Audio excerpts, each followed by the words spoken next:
अगर बात खेती की जाए तो मध्य प्रदेश भारत के बड़े अन्न उत्पादक राज्यों में शामिल होता है। यहाँ खेती पर रिसर्च होती है, जिसमें नेहरू कृषि विश्वविद्यालय का नाम सबसे पहले लिया जाता है। एक बार फिर विश्वविद्यालय के कृषि वैज्ञानिकों की मेहनत रंग लाई है, जिससे राज्य में सोयाबीन की खेती बड़े पैमाने पर रिजल्ट देगी। वैज्ञानिकों ने यहाँ सोयाबीन की 2 और किस्में इजाद की है। इससे उम्मीद की जा रही है कि अब मध्य प्रदेश में सोयाबीन की बम्पर पैदावार होगी, साथ ही किसानों को भी इसका लाभ होगा।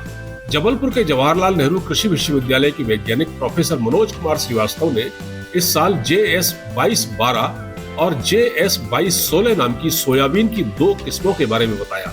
ये दोनों ही वैरायटी अगले साल किसानों को उपलब्ध हो जाएगी। यहाँ ये जानना बेहद जरूरी है कि किसी भी बीज की नई वैरायटी की खोज एक वैज्ञानिक के लिए किसी तपस्या से कम नहीं होती। इसके लिए दिन रात मेहनत करने के साथ साथ उसे बहुत सारे प्रयोग भी करने पड़ते हैं। इन बीजों को बनाने की शुरुआत 2012 में की गई थी। तब से अब तक 11 साल बीत चुके हैं। इतनी मेहनत के बाद अब कृषि वैज्ञानिकों को इस काम में सफलता हाथ लगी है।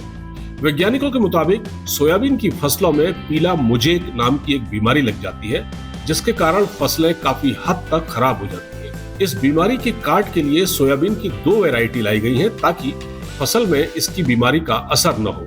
इस लंबी प्रक्रिया के कुछ कमजोर पहलू भी हैं। होता यह है कि बीज के कारोबार से जुड़ा माफिया तंत्र इस काम में लगातार बाधा डालता है। वो ये काम कैसे करता है, जरा इसे भी जान लीजिए।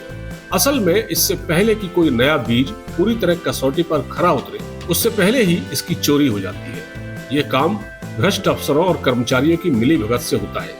यानी बीज वैज्ञानिक प्रक्रिया से पूरी तरह गुजर भी नहीं पाता, उससे पहले ये किसानों के पास पहुंच जाता है। अब आप जानना चाहेंगे कि ये काम कैसे होता है, तो हम आपको बता दें।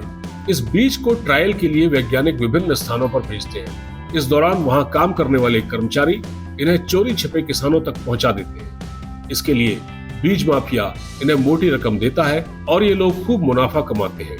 मतलब ये कि एक वैज्ञानिक 11 साल मेहनत करके सोयाबीन के बीज तैयार करता है, लेकिन कुछ लोग ऐसे भी हैं जो इनकी मेहनत पर पानी फेर देते हैं। वैज्ञानिकों ने किसानों को सलाह दी है कि जब तक बीज की फाइनल टेस्टिंग न हो जाए और जब तक ये सरकारी केंद्रों द्वारा न बेचा जाए, तब तक इसे न लें, क्योंकि ऐसा करने से ये बीज किसानों को उचित परिणाम नहीं देगा। इंडी न्यूज की रिपोर्ट।